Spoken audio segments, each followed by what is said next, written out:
Welcome to the Farmers Branch Chamber Chat. This morning we have Jesse Castaneda of State Farm. He has been incredibly involved in our community since opening a business here, was a rock star at our Chamber Olympics, and now he's here to talk about empowering others, leadership, and personal discipline. Welcome, Jesse. How are you today? Hi, good morning, Grace. I'm doing good, thanks. Awesome. So, where would you like to slice into this? First of all, I do want to say thank you. Obviously, Veterans Day was yesterday. The Marine Corps birthday was before that. So thank you for your service. Thank you.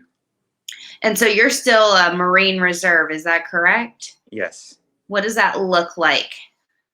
A week and a month, and 2 weeks out of the year, depending on the training that we're doing for that year.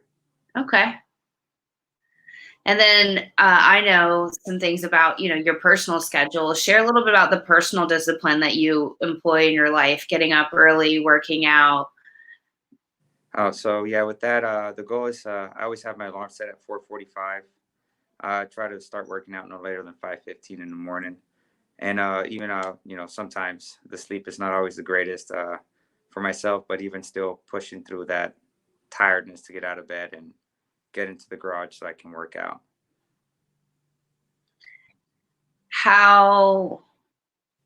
What drives you to do that? I feel like, everybody knows they should exercise or this, that, and the other. What do you feel like gives you, that discipline or desire? Well, for starters is being a Marine, you got to lead by example. And at the end of the day, we do a lot of physical training when it comes to, just training for time of war or even our physical fitness test or combat fitness test. I just want to make sure that I'm always up and ready and I can lead by example for my Marines. And ultimately, the truth also lies with, uh, I would not be a big fan of one of my Marines beating me at one of these events. Do you feel like that discipline translates into other parts of your life? Yes, I would say it definitely does. It resonates big time, especially here in the office. It's a small, it's basically family, and sometimes they tell me, "Hey, this is not the Marine Corps. Back off a little bit." So I got to back off a little bit at times. Understandable. So talk about, I know that, I had the chance to interview you a couple weeks ago as well. And so I want to recap some of that for our chamber audience. Talk about some of the, skills and the tactics, if you will, that you have, used with your employees through 2020, through COVID, in terms of being able to empower your team and navigate this time as a small business. So the biggest thing is I've come to learn, especially coming here in the civilian sector per se, it's definitely a lot more different of me being able to give an order versus trying to have that communication with, day-to-day folks that I employ at this time. So one thing I've learned is I've let go more of trying to manage the office and more of this. These are the bullet points I need to get taken care of, whether it be at a, annual, semi-annual, quarterly, monthly, weekly, and down to the daily basis. And I let them talk about the week, how's it look, and I'll let them make that plan for the day, for the week, and depending on what they say. For the most part these days, I really don't intervene too much. I let them just run with it, and they're really good about hitting all the goals.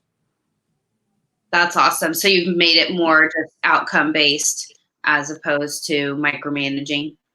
Correct. Yeah, because that way they take ownership in what they do. And there's one thing I remember, and I mean I still do it. It's always taking ownership in what you do, and when you give somebody that purpose to be able to fulfill that goal or that dream, whatever it may be, they tend to do a lot better than someone else tell them, "Hey, do it like this, do it like that. You're doing it wrong. Try that." So I just let them go about it, and if we need to sit down and talk about it based on the outcome that they have, we'll sit down and move forward from there. Awesome. Do you find it easier or more difficult to specifically work with and manage family members? I'm getting goosebumps as you say that. It just, I would say it just depends on the time. Just I'm when it comes to being here, even though my wife just works here in the office, I have a procedure for the office. Some people think it's really strict. However, when I hire someone, I always give them the opportunity to get licensed within 30 days. If they don't get licensed within 30 days, depending on how they did in that 30-day period, I may move them to part-time until they get licensed and give them probably another month. If they don't get licensed within that 30-day period, and then it didn't jive too well, then I just ask them, please move on. And, this place is not for them. And I actually stated the same thing to my wife, that if she didn't pass her test within 30 days, that, she was not going to be a right fit for the office. And it's nothing against her, but at the end of the day, the reality is, in order to grow, you have to have the right team. And if she's not a part of that right team, then I was going to ask her to go find something else. Ooh, how did that go over? She understood quite well, because she was a teacher for 14 years, and unfortunately she dealt with a lot of teachers here and there where sometimes they probably should have not been teachers, and it made it harder on the ones that actually wanted to be there. That makes sense. I met your wife. She's incredibly sweet and also clearly very mature as it comes to, business and navigating. It seems like you guys work as a great team, and even when Mateo comes around. Oh, yes. He's a troublemaker. He has a little more than 30 days to get certified, right? Oh, yes. Yes. We're just work in progress. So let's talk about your personal style of business. What do you do your personal style of business? Okay. What do you do that is unique to your industry or to the community? For starters, I like to believe that just take everything out that we just said. I don't look at the family based, don't look at the Marine Corps based, I don't look at the business based. I like to do a lot of reflecting, and one of the biggest things that I want to do in life, just as a person, as a man, being here, is just to be able to help, partner, guide, or educate everybody I talk to. And I base everything around that, and everything just kind of comes into fruition along the ways. That's awesome. I'm going to pop up real quick a comment here from Alex. He says, you and your family are a great team. Mateo's all good. Thanks, Alex. So, he says if this weekend I can come drop him off, he'd like you a lot too. Awesome. All right. So Alex, you've been voluntold to be babysitting this weekend. If you're still listening, may the odds be ever in your favor. So Jesse, I'm going to bring up something that, I really respect about the way that you do business. And, as someone who's younger, I shoot you a text and you pick up the phone and you give me a call. And I know that you still go out and you do in-person visits to the businesses. I feel like that's becoming a lost art. People do hide behind email or text message. And I think I get one text message back from you for every 10 that I send, because you normally just pick up the phone and call. And it's not that I want to hide behind it. Sometimes just sending reminders or something. But, how does that, talk about that? Why is that your style? What? I prefer that to be my style, just 'cause I find it very impersonal, and I do fully understand that that's the day and age we live in today. So back to my team, I make sure that I also hire on my weaknesses, which that's definitely one of them. And I have a good team here that is half the time they're like, we sent you a text yesterday, Jesse, and I'm like, well, if you send me a text and I didn't answer within a few minutes, it's best you pick up the phone, or else it doesn't count. So, but they're really good about texting. We have a group text that we always go through, and there's text messages always going in there left and right, and I just kind of look at them and just move on. It's like you're not even a millennial sometimes. Yes, I've heard that a few times from you already. So what else would you like to share about? I know that you're really involved in the community. You have, passion. I know we've talked about, helping support a Hispanic-owned business program. What would you like to see? What do you feel like your legacy is in this community?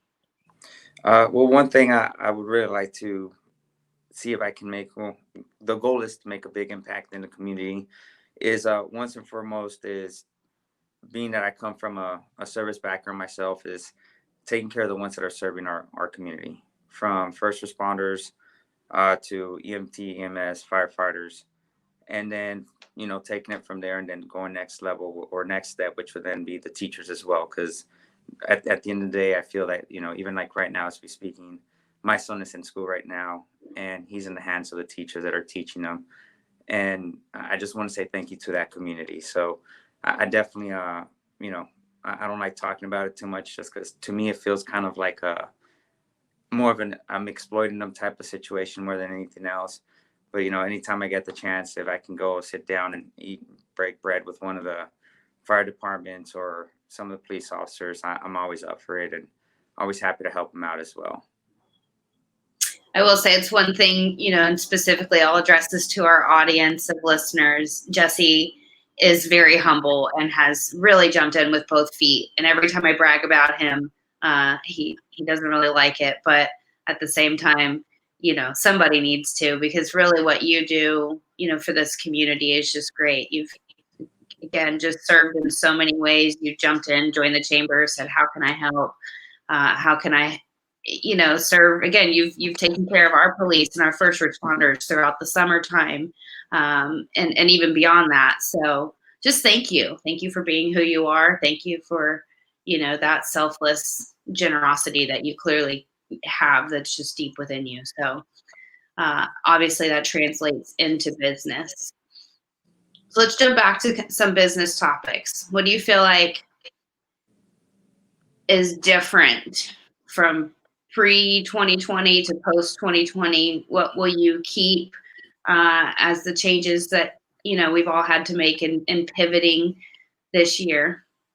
Yeah, so one of the biggest things, especially coming from the Marine Corps background, is we thrive on chaos. The Marine Corps has a saying, improvise, adapt, and overcome. So it all started with the tornado that happened October 20th of 2019.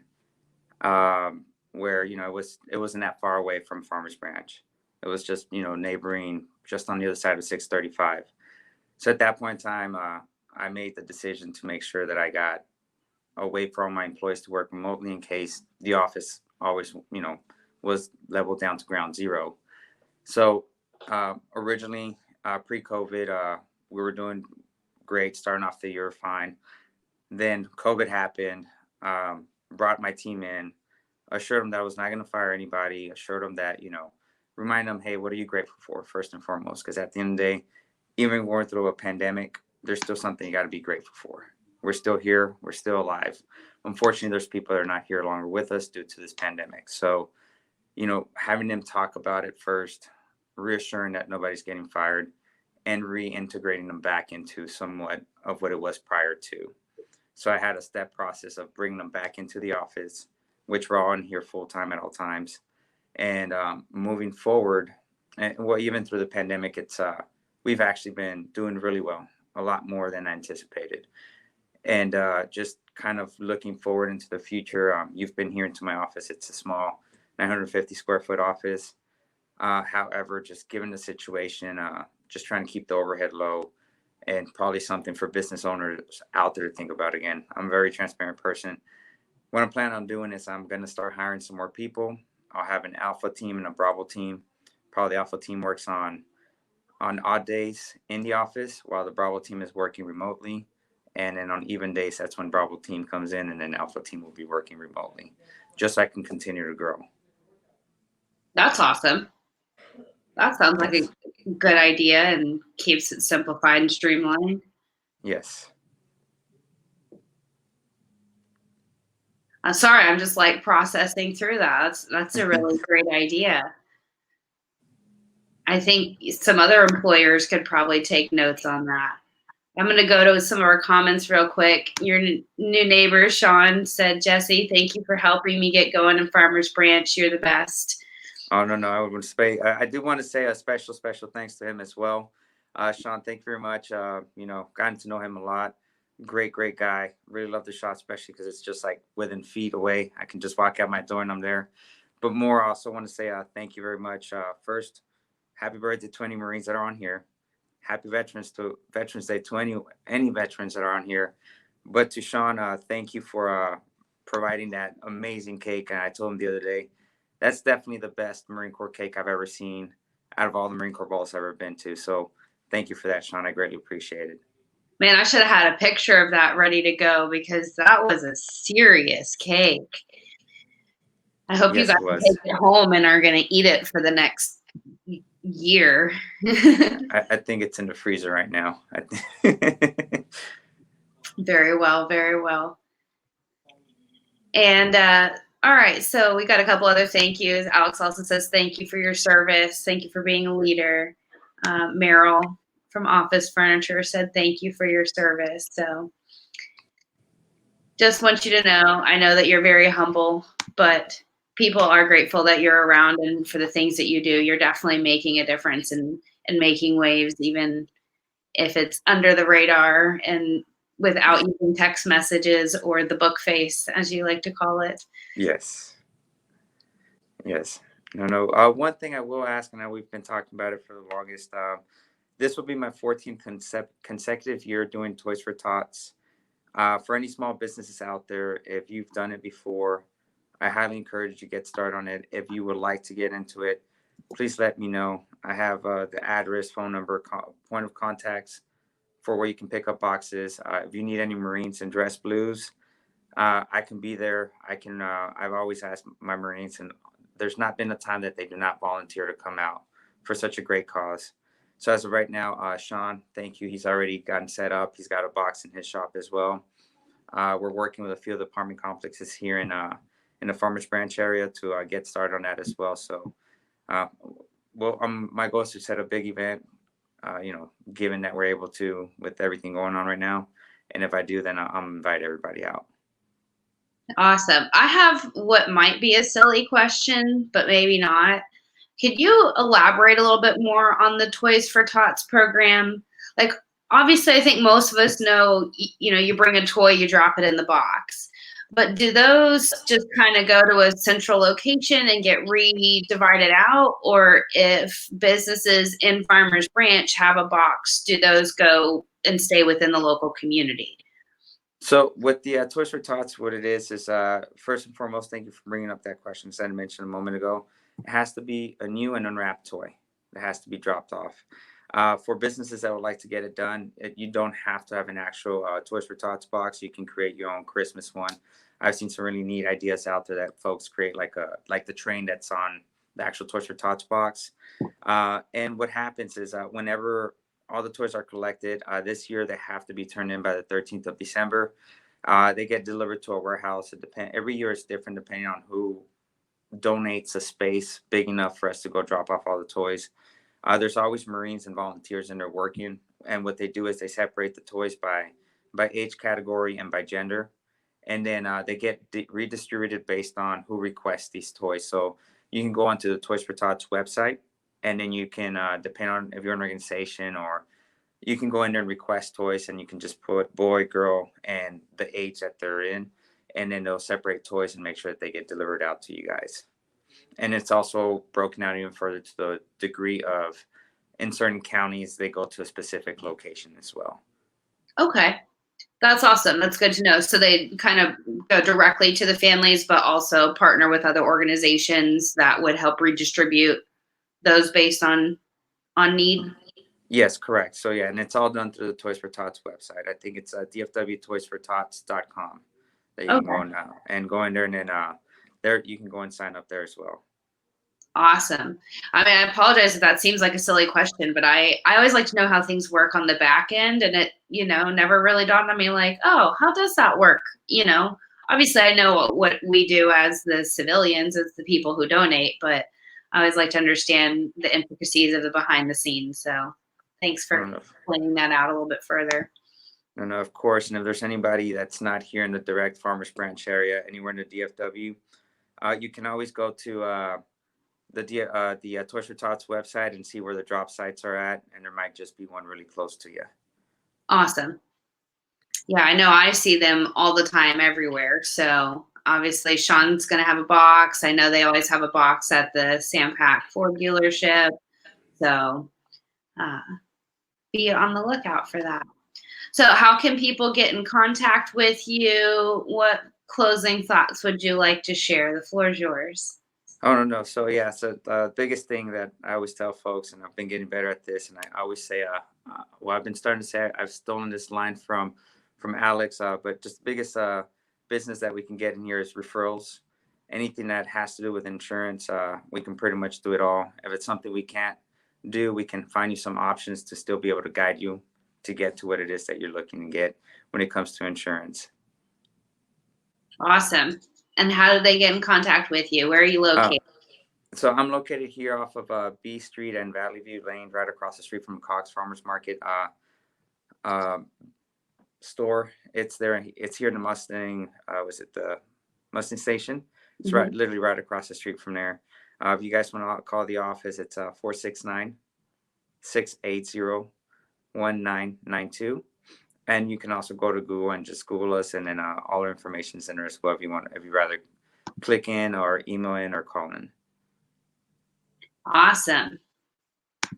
Well, Jesse, I really appreciate your time today. I appreciate your service to our community, to our chamber. For those who don't know, Jesse was recently voted on to our 2021 Board of Directors. So he will be helping to lead our Latinos en Los Negocios program, or whatever you guys want to call it. You can make it cooler. But it's definitely a segment of the community that we want to serve. We know we have a lot of small and family-owned businesses that are Hispanic-owned. And so we want to help just give all of our businesses a voice of all shape and size, and, you know, minority-owned, whether it's women, veteran, Hispanic, Black. We're here just to support and to see this community flourish. So thank you for stepping up and helping take the torch on that. We appreciate it. Well, thank you, Grace, and thank you to everybody. You'll be much better at it than I'm sure I am. So thank you for joining us today, Jesse. Thank you to all of our chamber members out there supporting us at this time. We're excited to bring you guys some new content, some new things in the next 2021. So stay tuned to the chamber chat, and feel free to check out our website, farmersbranchchamber.org, or follow us on Facebook. We'll see you next week.